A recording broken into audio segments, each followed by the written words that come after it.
Welcome in then to the latest edition of Extra Time. I'm Dan Thomas, joined by Shaka and Stevie. I tell you what, Don, I've had some good Saturday nights out in Brighton, look like you are as well. No, I'm going to get in the car and get back.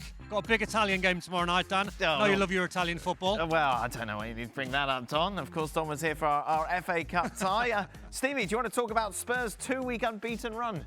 Oh, God. That's Been a nice... Oh, boy. You know, Ange. Oh. No.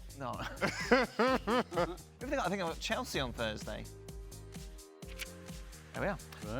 Right. Stevie, do you think Darwin should stay for one more season since the fans love him? Or should he leave and Liverpool get another striker? Well, I guess it depends on what the offer would be if Right. somebody did offer for him. And if it's not enough, listen, you need a squad. You're talking about hoping to be involved in 3 and 4 different tournaments. So why wouldn't you have somebody like him? Because he can't score goals? Because he's let you well- down on the big occasions over the last few months? Well, if you don't have any other option, then what are you supposed why to do? buy someone? Well, I'll tell you what, let's get rid of everybody and then worry about it after. What do you mean? Well, get rid of all the players that don't normally play. No, but you're saying, look, we need him in the squad because we need we need a players, squad. but he can't score goals. Well, that's not true. So you're telling me he's got no goals this year? I'm telling you that in big I opportunities... just answer the question. in big Has he got no goals? Sorry. Has he scored goals this year? Has he scored goals that you wanted him to? In big moments? Oh, so he has scored goals then? Has he scored in big moments? So he has for scored you? goals? Surely you want someone within the squad that can come on and make Has an he scored impact. goals? He scored goals. Well, there you go. So you just said he didn't score any goals. So why would you have somebody that doesn't score any goals when that's not true? The fact is he scored some goals. Enough for you to The only reason, season. enough goals to have him on the bench to come on And not make score a in big difference. games. And does he have any assists? What does that mean? Well, What, in well, big just answer the matches? question. In big matches? Oh, here we go. Big matches. Has he got any assists? This is what you want. This is what you So want. let's your just big- get this your right. Big players to He turn scored up. goals and he's got assists. Okay. So why possibly would you keep him? So why would you sell him then? How if someone dare he came in have- for an offer? how dare You've he- already said in this answer How that you would dare sell him he? for if so, Because if the offer's right, everybody's got a price. oh, everyone's got a price. Everyone's got a price. Oh, I see. If all somebody right. offers $1 billion for Mo Salah, I would take it Right, in a heartbeat. okay, right. So $1 billion is where we're setting the mark for Nunez. I'm just telling the you. price? I'm What's just the price telling you. set at? Where are we putting it? Everybody's got a different price. What's the price for Not Nunez? everybody's worth $1 billion. What's the price then? Oh, I don't know.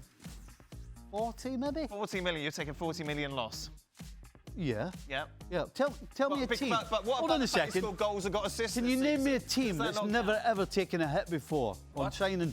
Can you name a team who've spent a lot of You're money on arguing that somebody you need and someone never within the taken a squad that's hit? going to get you goals and assists, which he's done, which you've very been. Well, you just said it. consistent about He's that. done. So then why are you selling him for 40 You just said million? he's done. So you've changed your mind on him. No. No, you're always looking to get somebody who's going to push into the starting lineup. Right, and he's the man? No, I never said that. Right. I just said he's good to have in the squad to come on. Okay. No, twist that one. I think you made your argument beautifully. Stevie. Yeah. You're right. Hey, for once, you're right. No, yes, very true. Don't sell him unless someone comes in to buy him. Don, now that Saka is back, percentage chance of Arsenal beating Real Madrid? Now that Saka's back, 10%. Wow. I think Real Madrid will wipe the floor with them. Blimey, heck. As long as Wow, you said that as Brighton long were as going to the win likes of- today, though. Well, they didn't lose. Are they still in the cup? Oh, God. This is so good. Oh, boy. Check your facts. Yes. Check your facts. It doesn't go down as a loss when you lose in a penalty shootout. So Right. technically, they didn't lose. But you said they were going to win. All right. I just I made a prediction and I got it wrong. Never mind them facts. Oh, Don, you can't keep Never in mind so those early. facts. Check some of your facts. To answer the question you asked, Stevie, move Darwin on, let him go to Atletico Madrid, let him be a superstar there, buy Isak or buy João Pedro. That's the answer. There we Leave go. Zach alone. Leave Zach alone. That's it. He's For fine. Mr. Nicol, it's very formal. Oh, wow. Oh, oof. As one of the greatest fullbacks in history, Yeah. why do you think teams are currently having such a hard time finding quality fullbacks? Well, because there's been a shift in coaching circles where everybody seems to just concentrate more on attacking than defending. There's just not enough I just don't see enough coaches who think that defending is as important as attacking. And therefore, the pool of defenders seems to be getting smaller and smaller, and it's all about who can go forward as opposed to who can defend. I think that's pretty much it. I'll also add, it's not just fullbacks, Kelly, given how much Stevie screams at the screen during a game. Yes, I'll tell you what. He's always shouting at somebody, everybody. Don't let the ball bounce. I'll tell you what, we had some fascinating insight from Don Hutchison ahead of kickoff of this game, saying, Shaka, these goalkeepers are really big. They're massive. This is going to be a long day. Not sure like you, Shaq. They were stood just behind me. They are huge. They are huge. There you are. What were you, Shaq? 6'4"? Yes, 6'4" I am. Yeah. Well, not as big as Shaq. Who was the bigger character in the West Ham Jumped about dressing room, 6'1". Shaka? John Moncur or Paolo Di Canio? Monks was a bigger character. Yeah. In what sense? John Moncur, well, he's London boy, and he just kind of understood the club. Okay. And just had this, though he wasn't a starter, and he just had this kind of larger-than-life personality. Paolo was clearly a bigger impact on the park, but just didn't have that off the field. And to be fair, not many people have that off the field personality that Johnny Moncur did. You agree, Don? Yeah, 100%. I mean, all the Johnny Moncur stories, you could never tell on air. You could never tell, but he was the life and soul of a dressing room every single day. I still speak to him now. I still live around the corner from him. He's still as funny as Shaq.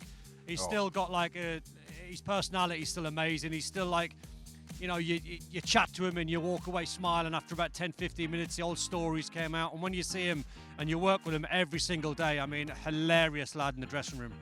How did Stevie keep the New England Revolution players motivated at the end of the season with no relegation fears?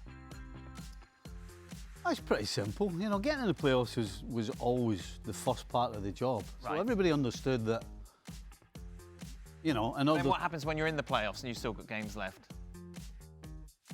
well, you should have everybody fighting to play in the game. I see. That's the key. And then you're drumming at home that you can't take a break.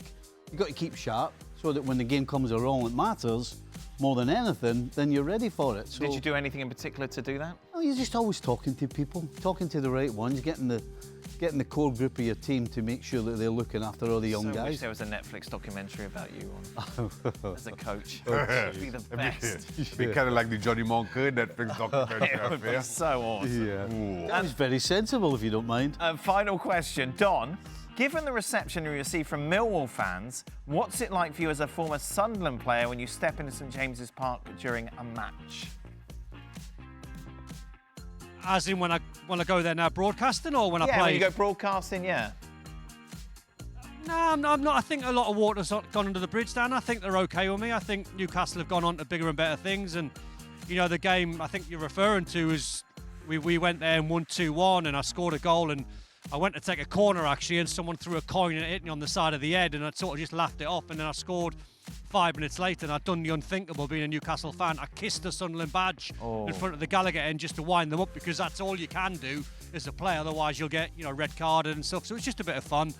I think they've realised over the last, 10, 15 years since I've been retired, I go back then. Obviously, now I'm a Newcastle fan. I've been to a few games, so I don't get recognised too much, but they tend to be good with me. Oh, that's nice, Don, isn't it? Lovely. That brings us to the end of today's show. Don gets to go home. Lovely jubbly, Don. He's not. No, he's not. He's old. You're not falling for that old trick. He's out in Brighton. Out in Brighton. He's out in Brighton. Jubbly. Yeah. ESPN FC then back on your screens tomorrow. Me, Craig and Shaka will be bringing you the show. Busy day, of course. More FA Cup ties, plus Barcelona back in action.